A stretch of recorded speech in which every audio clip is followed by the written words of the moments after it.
आदाब, नमस्कार, सत श्री अकाल एंड गुड इवनिंग। स्वागत है आप सबका मेरे चैनल पर। अब चलते हैं कहानी के दूसरे भाग पर। एक बम सीधा वहां जाकर गिरता है जहां राकेश खड़ा होता है, जिसके कारण राकेश के शरीर पर भी बम के छींटे पड़ जाते हैं, जिससे राकेश के हाथ और पैर पर काफ़ी चोट लग जाती है। बम का असर पूरे शरीर में फैलने से रोकने के लिए और राकेश की जान बचाने के लिए डॉक्टर्स को मौके पर ही राकेश का हाथ काटना पड़ता है। अपने इन हालातों को देखकर राकेश को बहुत बुरा लगता है। वह सोचता है कि अब वह सोनी के साथ होली कैसे मनाएगा।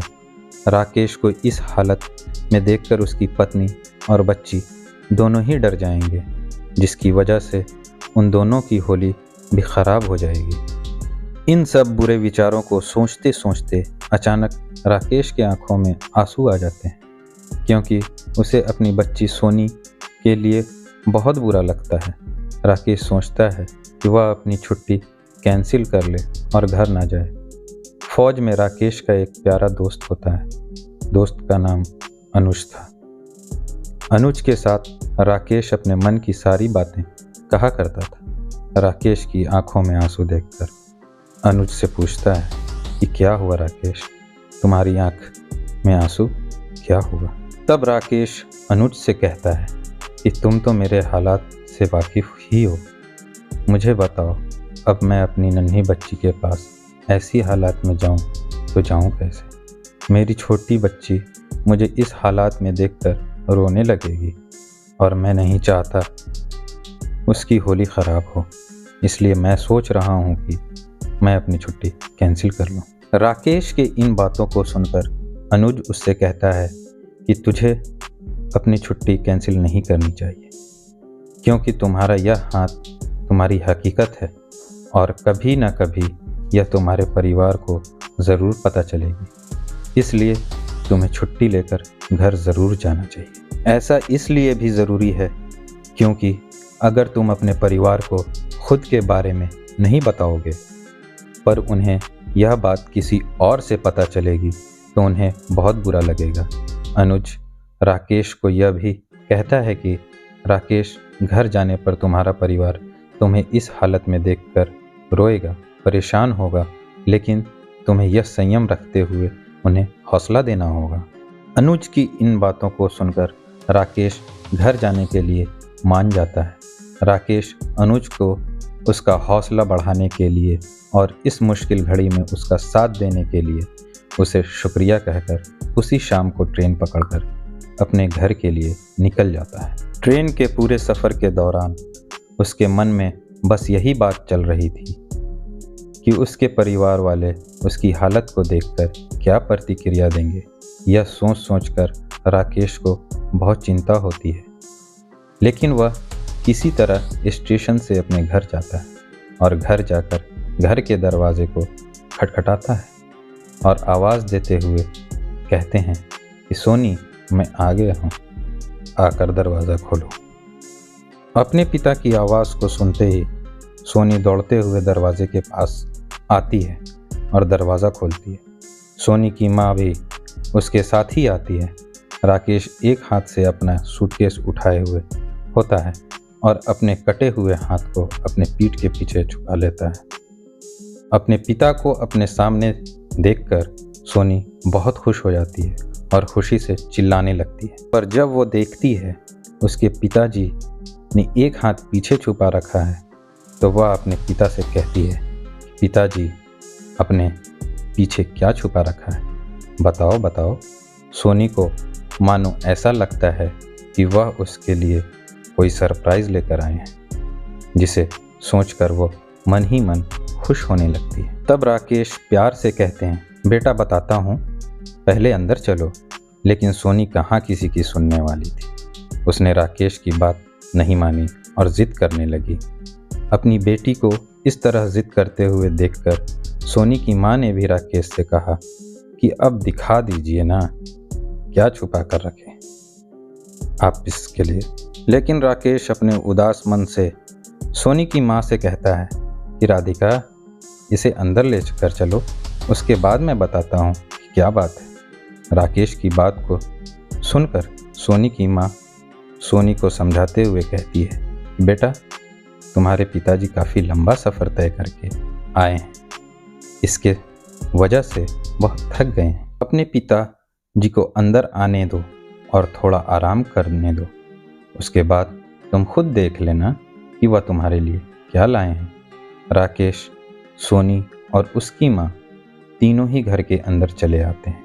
घर के अंदर आने के बाद राकेश सोनी को कहता है कि बेटा आप थोड़ी देर के लिए अपने कमरे में जाओ, मुझे आपकी माँ से कुछ ज़रूरी बात करनी है। अपने पिता की बात सुनकर सोनी एक अच्छे बच्चे की तरह अपने कमरे में चली जाती है।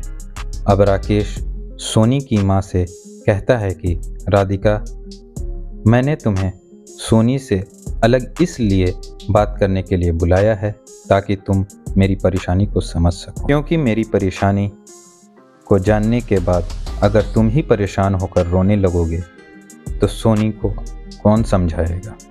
राकेश की इन बातों को सुनकर सोनी की माँ घबरा जाती है और पूछती है कि क्या हुआ, आप इतने परेशान क्यों हैं? आप अपनी परेशानी मुझे बताइए। अपनी पत्नी के इन बातों को सुनकर राकेश उससे कहता है कि देखो तुम रोना मत, क्योंकि तुम्हें खुद को संभालना होगा। यह कहता हुआ वो अपना कटा हुआ हाथ उसे दिखाता है। अपने पति के इस हालत को देखकर राकेश की पत्नी की आंखों से आंसू गिरने लगते हैं। वह बहुत रोने लगती है। राकेश कहता है, देखो अगर तुम ऐसे रोओगी तो सोनी को कौन समझाएगा, कौन उसे संभालेगा। फिर राकेश अपनी इस दुर्घटना की पूरी जानकारी अपनी पत्नी के साथ साझा करता है। कुछ देर बाद उसकी पत्नी शांत होती है और उसे एहसास होता है कि अब रोने से कुछ नहीं होगा। राकेश अपनी पत्नी से कहता है कि हमें यह सोनी को यह बात प्यार से समझानी होगी। यही अब हकीकत है और हमें इस बात का दुख मनाए बिना इसे स्वीकार करना होगा।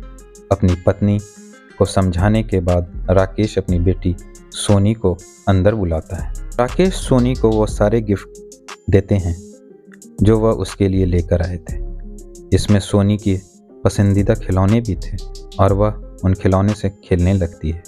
पर कुछ पल भर बाद सोनी को अपने पिता का कटा हुआ हाथ दिखता है और वह ज़ोर ज़ोर से पापा पापा चिल्लाते हुए सोनी रोने लगती है। यह देखकर राकेश और सोनी की माँ दोनों प्यार से उस बच्ची के सिर को सहलाते हुए उसे चुप कराते हैं। फिर सोनी की माँ कहती हैं, क्या हुआ बेटा, पापा तुम्हारे पसंद के खिलौने लाना भूल गए क्या? सोनी रोते रोते कहती है, पापा का हाथ? राकेश मुस्कुराता है, तो ये बात है। देखो बेटा, बॉर्डर में ऐसे हादसे होते रहते हैं। हम फौजी हैं और हमारा जीवन और मरना सभी भारत माता के लिए ही है। हमें यह तक नहीं पता होता कि हम अगले पल कहाँ रहेंगे, क्या हम अपने परिवार के पास जिंदा लौटेंगे या नहीं। हमें पूरी निष्ठा के साथ अपने कर्तव्य को निभाना होता है। हमारे परिवार और तीज त्योहारों से ज़्यादा ज़रूरी देश की सुरक्षा करना है और देश के ऊपर तो हम मर मिटने के लिए तैयार हैं। तुम एक बहादुर लड़की हो और तुम्हें परेशानियों को देखकर घबराना नहीं चाहिए, बल्कि उसका सामना करना चाहिए। अब जो बीत गया है उस पर ध्यान देकर हम आने वाले सुख को क्यों खराब करें। जीवन में सुख का आना जाना लगा रहता है, पर इंसान को विपत्ति के समय घबराना बिल्कुल नहीं चाहिए। राकेश के इन शब्दों को सुनकर सोनी चुप हो जाती है और कहती है, पापा मैं भी आपकी तरह देश की सेवा करूंगी और बॉर्डर पर जाऊंगी। यह सुनकर राकेश कहते हैं, बेटा मुझे गर्व है कि मैं तुम्हारी जैसी बहादुर लड़की का पिता हूँ। जय हिंद। उम्मीद है हमारी ये पहली कहानी आप लोगों को पसंद आएगी।